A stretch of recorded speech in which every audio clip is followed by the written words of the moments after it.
Short ಸರ್ಕ್ಯೂಟ್ನಿಂದಾಗಿ ಕಾರ್ಖಾನೆಯೊಂದು ಹೊತ್ತಿ ಉರಿದಿದೆ. ಕಾರ್ಖಾನೆಗಳ belt ತಯಾರಿಕಾ ಫ್ಯಾಕ್ಟರಿಯಲ್ಲಿ ನಡೆದಿರುವಂತಹ ಘಟನೆ ಇದು. ಮಂಡ್ಯ ತಾಲೂಕಿನ ತೂವಿನಕೆರೆ ಗ್ರಾಮದಲ್ಲಿರುವಂತಹ ಫ್ಯಾಕ್ಟರಿಯಲ್ಲಿ ಅಗ್ನಿ ನರ್ತನ ಕಂಡು ಬಂದಿದೆ. ಬೆಳಗಿನ ಜಾವ 4 ಗಂಟೆಗೆ ಫ್ಯಾಕ್ಟರಿಯಲ್ಲಿ ಬೆಂಕಿ ಕಾಣಿಸಿಕೊಳ್ತು. ಪ್ಲೇಕಾನ್ ಹೆಸರಿನ ಕಾರ್ಖಾನೆಯಲ್ಲಿ ಈ ರೀತಿ ಅಗ್ನಿ ಅವಘಡ ಸಂಭವಿಸಿದೆ.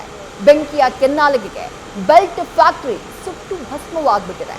ಅಗ್ನಿಶಾಮಕ ಸಿಬ್ಬಂದಿ ಬೆಂಕಿ ನಂದಿಸುವಂತಹ ಕಾರ್ಯವನ್ನ ಮಾಡಿದ್ದಾರೆ. ಬೆಳಗಿನ ಜಾವ 4 ಗಂಟೆಯ ಸುಮಾರಿಗೆ ಈ ರೀತಿ ಕಾರ್ಖಾನೆಯ ಒಳಭಾಗದಲ್ಲಿ ಅಗ್ನಿ ಅವಘಡ ಸಂಭವಿಸಿರೋದು.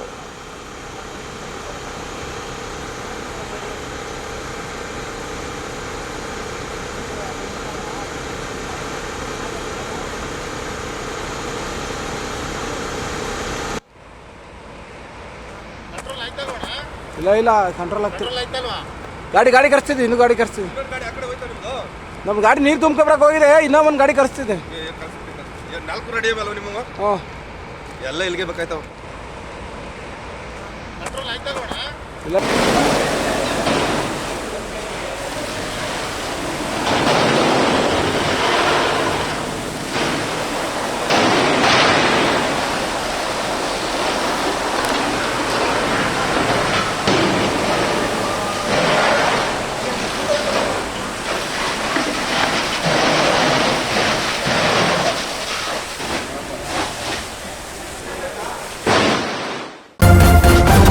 ನ್ಯೂಸ್ ಫಸ್ಟ್ ನಿರ್ಭೀತಿಯಿಂದ ನಿಮ್ಮ ಪರವಾಗಿ.